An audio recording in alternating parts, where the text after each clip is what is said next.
só, e do qual voltaremos, mas trazemos dentro de cada um de nós, queridos irmãos e irmãs, uma dignidade que Deus nos deu. Deus soprou sobre nós o hálito da vida. Deus nos deu a nossa alma, para que nós nos tornássemos então um ser vivente, um ser amado sobre todas as criaturas de Deus, para que nós cultivássemos com Deus a nossa amizade. Qual é a missão e a importância da quaresma para nós? A quaresma, queridos irmãos, é um tempo de reavivarmos a nossa amizade com o Senhor, de reavivarmos este nosso amor a Ele, de respondermos com todo o nosso coração o desejo de nós vivermos a nossa vida com Ele, e assim sermos um dia merecedores de, resgatados pela Sua graça, recebemos também a vida eterna que os nossos pais perderam. Hoje, nesse primeiro domingo, nós refletimos sobre o pecado original, sobre a maneira como os nossos pais, eles que eram destinados à eternidade, Deus havia destinado os nossos pais para serem eternos, para que eles não morressem. Eles traziam dentro deles esta pré-eternidade. E para que eles conservassem essa eternidade, eles deviam fazer uma única coisa: obedecer a Deus. Obedecendo a Deus, não comendo de um dos únicos frutos que estavam no jardim, criado por amor a Deus, para lá colocar o homem. Deus criou toda a estrutura, queridos irmãos, e colocou lá o homem para que ele se sentisse amado. E a única coisa que Deus pediu é: não coma do fruto da árvore do conhecimento do bem e do mal. E os nossos pais não foram capazes de serem obedientes a Deus, foram facilmente seduzidos pelo mal, simbolizado aqui na serpente, foram picados pelo pecado. E ao serem picados por essa desobediência, que nós chamamos, queridos irmãos, de soberba, é o pecado da soberba da vida. Os nossos pais foram vencidos pelo desejo de quererem ser como Deus. Em outras palavras, tiraram Deus do centro para colocarem eles no centro. Tiraram Deus do coração e transformaram Deus num servo. É esta a realidade. E nós, queridos irmãos, se não estivermos atentos, nós repetiremos este pecado. Porque o mal, ele não é criativo. Ele continua nos seduzindo da mesma maneira. Mas o Cristo, ele quis, então, na sua humanidade, nos dar o caminho para que nós também possamos vencer o mal. Quando o Senhor, ao criar toda a estrutura do paraíso para os nossos pais, pediu a eles que conservassem então esta fidelidade. Mas de mal, ele vem e sorrateiramente ele muda as coisas, ele coloca dúvida, ele coloca divisão, ele faz com que o nosso coração se afaste de Deus. O inimigo chega até Eva e diz: é verdade que Deus disse que vocês não podem comer os frutos da árvore que estão no jardim? E ela responde corretamente: sim, nós podemos comer todos os frutos, exceto o fruto do conhecimento do bem e do mal. Mas aí o inimigo diz: por que vocês não podem comer? Se vocês comerem, vocês serão como Deus. Olha a soberba da vida. Serão como Deus. E a mulher então aceita essa proposta e juntamente com o seu marido comem do fruto. E o que eles percebem? Percebem que estão nus, porque entrou além da morte, entrou, queridos irmãos, o que nós chamamos da concupiscência. É uma inclinação à maldade. Nós em nós uma inclinação para essa maldade, uma inclinação para não querermos servir e amar a Deus sobre todas as coisas, de querermos nós sermos deuses. Por isso o pecado entra no mundo. E qual é a consequência do pecado? A morte. Também somos expulsos do paraíso. Agora devemos conquistar, e assim a palavra vai nos dizer, devemos conquistar a nossa eternidade. Devemos merecer esta nossa eternidade. E como nós vamos merecer esta nossa eternidade? Lutando contra este mal, lutando contra o inimigo, lutando, queridos irmãos e irmãs, contra o mundo. São esses os nossos três grandes inimigos: a carne, o mundo e o diabo. E nós seremos vencedores se nós, como Jesus, colocarmos a nossa vida em obediência a Deus. E aí nós entendemos a beleza da explicação de São Paulo aos Romanos, falando exatamente dessa consequência. Se por um homem entrou o pecado e a morte, por outro foi-nos restaurada a vida e a eternidade. E assim nós devemos então enfrentar como Jesus o inimigo. Por que Jesus aceita ir para o deserto? Por que Jesus aceita se aproximar do inimigo? Porque o inimigo não tinha autoridade de se aproximar de Jesus. É Jesus quem vai até ele. Por que ele faz isso?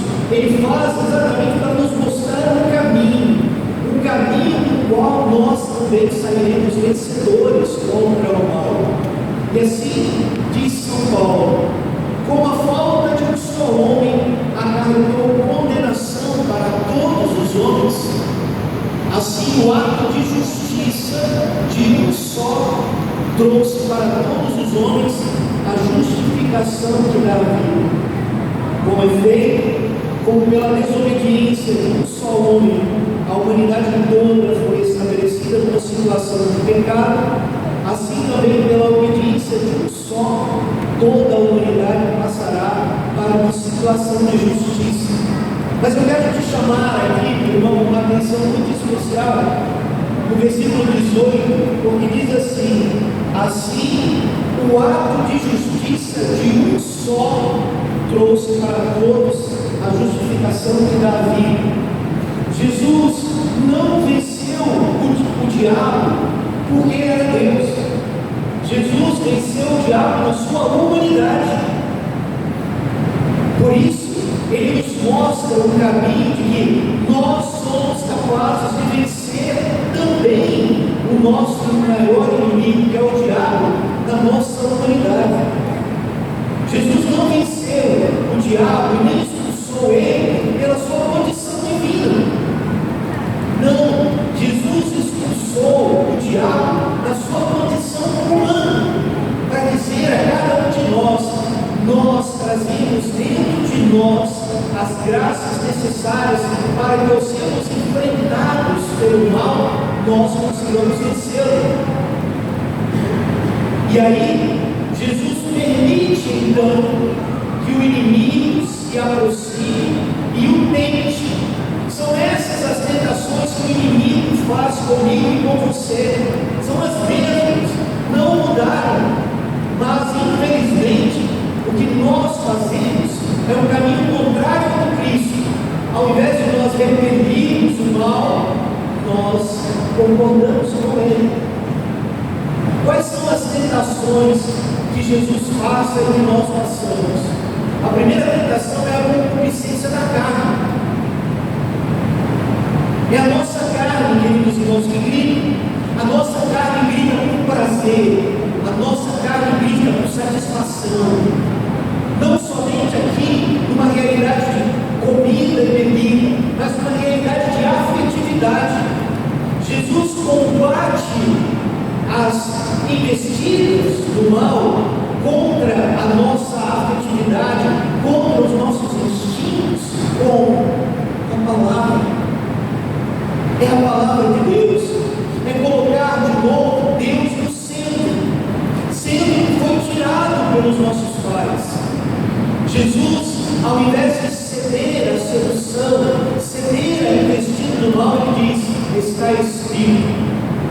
nem só de pão vive o homem, mas de toda a palavra que sai da boca de Deus. Não vai vencer as tentações da carne, não vai vencer este primeiro inimigo, que é o inimigo mais fácil de ser vencido, e que muitos de nós acabamos caindo, pois, como eu sou uma pessoa aqui a serviço de Deus, ouço confissões, a maioria das confissões elas estão numa dimensão da realidade afetiva. Pegamos com os nossos olhos, pegamos, queridos irmãos, não cultivando em nós um corpo santo, uma vida santa, pegamos pela nossa infidelidade a Deus, pegamos pela gula, pegamos pela prostituição, pegamos pelo modo como nós não lidamos com a nossa capacidade afetiva. Por isso, Jesus expulsa essa primeira tentação, dizendo: é a palavra de Deus, é o alimento da palavra de Deus. E aí você já pode começar a se perguntar: o quanto da palavra de Deus eu conheço? O quanto da palavra de Deus eu me alimento? O quanto da palavra de Deus eu uso para expulsar as tentações que me surgem, para que eu cometa o pecado do adultério, para que eu cometa o pecado solidário, para que eu veja coisas, para que eu tenha conversas cada dia mais frívolas e cada vez mais complicadas nas minhas redes sociais? Como é que eu vivo o meu relacionamento com o outro? Como é que eu administro a minha afetividade, os meus sentimentos? Como é que eu administro a minha relação com a comida e a bebida? Eu sou uma pessoa capaz e equilibrada de viver a minha vida dessa forma? E aí eu vou começando a perceber que não. E é por isso que a quaresma ela vem para nos incentivar o jejum do olhar, incentivar o jejum da comida, incentivar cada vez mais em nós, queridos irmãos, a capacidade de nós buscarmos viver a nossa vida em comunhão com Deus, em conhecimento da sua palavra. Se o demônio não consegue te derrubar, e muitos de nós somos derrubados na concupiscência da carne, ele vai tentar nos derrubar na soberba da vida. É o pecado mais grave, o pecado dos nossos pais. Ele utiliza a própria palavra para nos tentar. Ele coloca Jesus no monte alto e diz: olha, lança-te daqui abaixo, porque está escrito. Ele está citando o Salmo 91, versículo 11, porque está escrito: você pode se lançar lá embaixo, que Deus vai te sustentar, que Deus não vai permitir que aconteça nada de mal com você. É quando nós, queridos irmãos, transformamos Deus no nosso centro. Nós tiramos Deus do centro da nossa vida e nós nos colocamos ali. E agora queremos nos servir de Deus. Deus tem que resolver os meus problemas. Deus tem que me abençoar. Deus tem que realizar os meus pedidos. E quando Deus não realiza os meus pedidos, o que eu faço? Eu viro as costas para Ele. Eu me rebelo contra Deus. Deus não realizou aquilo que eu queria, eu viro as costas para Ele. Nós acabamos, queridos irmãos e irmãs, fazendo de Deus o nosso mágico, onde ali nós vamos ao encontro dele dizendo: Senhor, eu quero isso, eu quero aquilo, eu quero aquilo mais, eu preciso disso, eu preciso daquilo, eu preciso daquilo mais. Ao invés de chegar a Deus e dizer: Senhor, eu preciso cada vez mais de Ti, pois se eu tenho a Ti, eu tenho tudo. E o Senhor sabe muito bem daquilo que é mais necessário para mim. Mas eu quero conservar e cultivar a minha vida contigo. Por isso, Jesus, mais uma vez, expulsa o mal com a palavra: não tentarás o Senhor teu Deus. Por fim, o inimigo coloca Jesus lá no alto e diz: olha, tudo isso aqui pode ser teu, basta que você me adore. É a concupiscência do olhar, é o desejo do ter. Eu não me contento com o que eu tenho. E mais, eu tenho inveja e raiva daqueles que têm e eu não tenho. Eu me revolto cada vez mais e faço em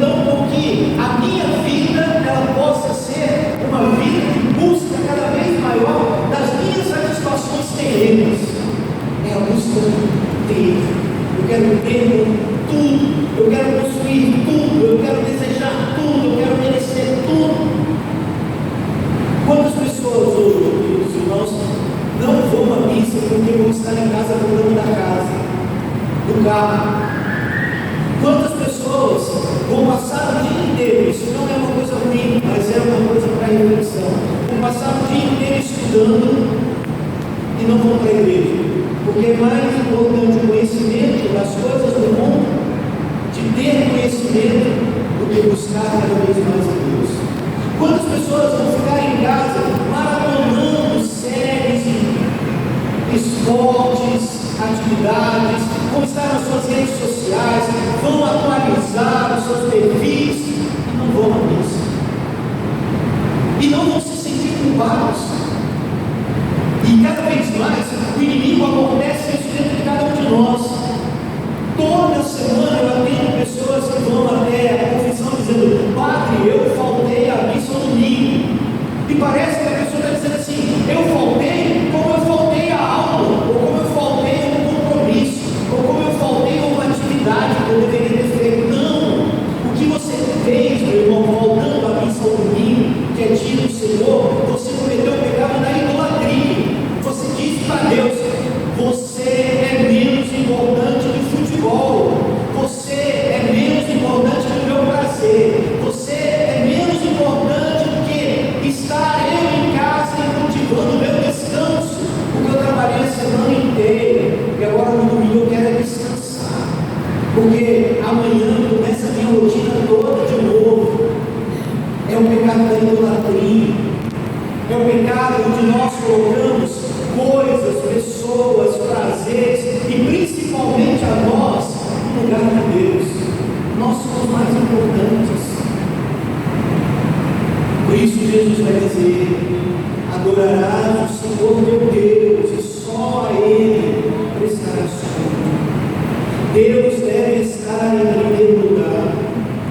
Se a minha amizade com Deus, se a busca é cada vez constante de conhecer a Deus, olha a primeira oração da nossa missa: Senhor, que neste período quaresmal cresçamos no conhecimento do nosso Filho Jesus, buscando cada dia mais uma vida santa. Ou seja, se não é o Senhor que está no centro, se não é a busca constante de conhecermos as verdades reveladas, de buscarmos cada vez mais nos deixarmos seguir pela vontade de Deus, eu digo: olha, esquece, você será sempre alguém que não vai resistir às tentações. E mais, você vai usar até isso como justificativa: eu sou fraco mesmo, eu não consigo resistir à tentação, eu não consigo resistir à sedução, eu não consigo dizer não ao inimigo quando ele me diz: vê isso, pega aquilo, usa isso, comete esse pecado. Eu não consigo dizer não. E você vai continuar, e cada um de nós vamos continuar caindo nessa tentação se a nossa vida não estiver sendo direcionada pela palavra de Deus. Se nós não colocarmos verdadeiramente a nossa vida e a nossa amizade em sintonia com o Senhor. Por isso, o tempo quaresmal é esse tempo para reavivar a nossa amizade. Então vamos pedir ao Senhor que possa nos dar um coração novo, como nós cantamos no Salmo, possa nos dar um espírito decidido, possa renovar em nós a graça do sacramento do batismo, para que nós possamos resistir com Ele e através da força da palavra dele a todas as tentações que vierem nos tirar do caminho de Deus.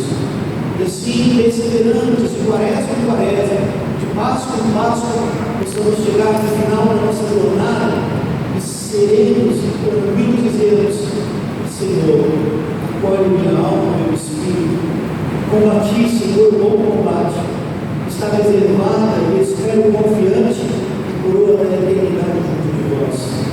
Pois vivendo assim, combatendo o bom combate, nós também receberemos, queridos irmãos e irmãs, aquilo que nos foi tirado pelo pecado, aquilo que foi perdido pelos nossos pais, será restituído a nós, pela graça de buscarmos viver a nossa vida em comunhão com o Quem é